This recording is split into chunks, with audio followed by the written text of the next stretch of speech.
یعنی کہ اتحیات نہیں پڑھی تھی، اسی طریقے سے عصر کی چوتھی رکعت میں قاعدہ نہیں کیا تھا بلکہ سیدھے کھڑے ہو گئے تھے سجدے کرنے کے بعد، تو پھر نماز نہیں ہوئی۔ کیوں؟ اس لیے کہ قاعدہ آخرہ چھوٹ گیا۔ اب آپ کو نماز دوبارہ سے ہی پڑھنی ہوگی، اور اگر قاعدہ آخرہ کر لیا تھا تو پھر نماز ہو گئی سجدہ سہو کر کے، سجدہ سہو واجب ہو گیا، سجدہ سہو کرنے کے بعد نماز ہو گئی۔ اب آپ کی یہ دو رکعت جو ہے، چاہے وہ فجر کی ہو 2 رکعت جو 4 پڑھی ہے آپ نے فرض، چاہے وہ فجر کی ہو چاہے وہ عصر کی ہو، اب یہ 2 رکعت آپ کی نفل میں شمار ہو گئی۔ اچھا، ایک اشکال یہاں یہ ہو سکتا ہے کہ فجر کے بعد اور عصر کے بعد تو نفل نماز نہیں پڑھی جاتی، تو اگر آپ قصداً ایسا کریں گے تو پھر مکروہ ہوگا۔ یہاں آپ نے قصداً نہیں بلکہ سہواً آپ سے ہوا ہے، تو یہاں مکروہ نہیں ہوگی۔ سمجھ میں آ گئی نا یہ بات آپ کو؟ اگلا مسئلہ بھی سن لیجئے۔ رکعت کی تعداد میں شک ہو گیا، کسی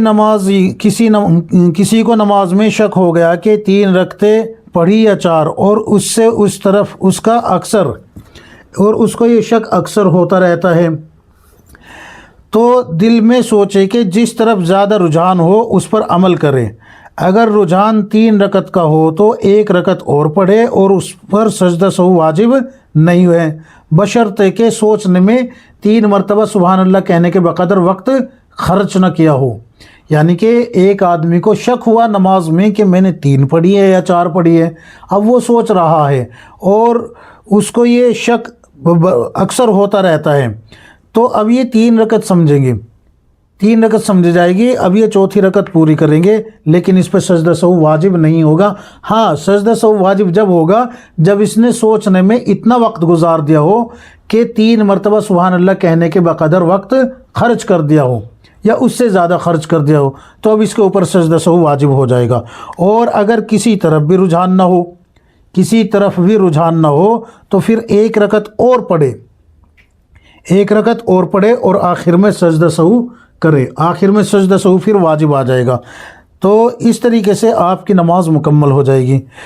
اچھا جی، اگلا مسئلہ بھی سن لیجئے۔ کسی امام نے 4 رکعت والے نماز میں بھول کر 3 رکعت پڑھائی اور سلام پھیر دیا، اس کے بعد مقتدیوں میں سے تذکرہ ہوا تو اللہ اکبر کہہ کر امام چوتھی رکعت کے لیے کھڑا ہو گیا اور اخیر میں سجدہ سہو کر کے نماز پوری کی۔ بس اگر امام نے کوئی بات چیت نہیں کی تھی تو اس کی نماز اور نہ بولنے والے مقتدیوں کی نماز درست ہوگی، لیکن جن مقتدیوں نے بات چیت کر لی ہے ان کی نماز نہیں ہوگی، انہیں اثر نو دوبارہ نماز پڑھنی ہوگی۔ اسی طریقے سے ایک اور مسئلہ سن لیجئے۔ امام اگر چوتھی رکعت میں اتحیات پڑھ کر بھولے سے 5ویں کے لیے کھڑا ہو گیا تو ایسی صورت میں صحیح قول کے مطابق مقتدیوں کو امام کے انتظار میں بیٹھے رہنا چاہیے۔ اگر امام 5ویں رکعت کا سجدہ کرنے سے پہلے قاعدے میں لوٹ آیا تو اس کی اتباع میں اس کے ساتھ سلام پھیر دے، اور اگر امام نہیں لوٹا یہاں تک کہ 5ویں رکعت کا سجدہ کر لیا تو مقتدیوں کو چاہیے کہ وہ امام کا اتباع کیے بغیر خود اپنا سلام پھیر دے، البتہ جو لوگ مسبوق ہو گئے ان کی نماز فاسد ہو جائے گی۔ سمجھ میں آ گئی نا یہ مسئلہ؟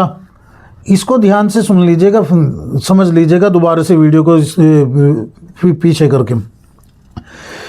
تو ایک مسئلہ اور بتا دیتا ہوں پھر انشاءاللہ ویڈیو ختم کرتے ہیں۔ آخری قاعدے کے ایک مسئلہ یہ بھی سن لیجئے۔ آخری قاعدہ کر کے امام بھولے سے 5ویں یا چھٹی رکعت کے لیے کھڑا ہو گیا اور اس حالت میں کسی نے امام کی اقتدا کی تو چونکہ یہ دونوں رکعتیں امام کی نفل ہوگی اس لیے اقتدا کرنے والے کے فرض نماز صحیح نہ ہوگی۔ سمجھ میں آ گئی؟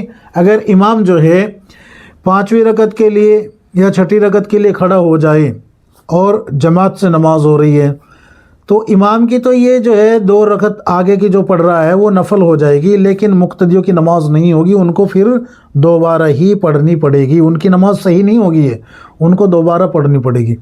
اب حکم کیا ہے؟ بہتر یہ ہے کہ آپ جو ہے پھر اپنی علیحدہ نماز پڑھ لے، یا کیونکہ امام صاحب کی تو فرض نماز ادا ہو گئی۔ اگر آپ امام صاحب کے پیچھے سوچیں گے بھئی فرض نماز دوبارہ سے پڑھ لے تو امام صاحب کی تو پھر نفل ہو جائے گی وہ نماز، آپ کو تو دو اپنی الگ ہی نماز پڑھنی ہوگی پھر وہ.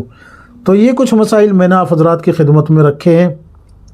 امید ہے کہ انشاءاللہ ویڈیو ضرور پسند آئی ہوگی. اللہ تبارک و تعالی ہم سب کو کتاب و سنت کے مطابق زندگی گزارنے کی توفیق عطا فرمائے. آمین یا رب العالمین.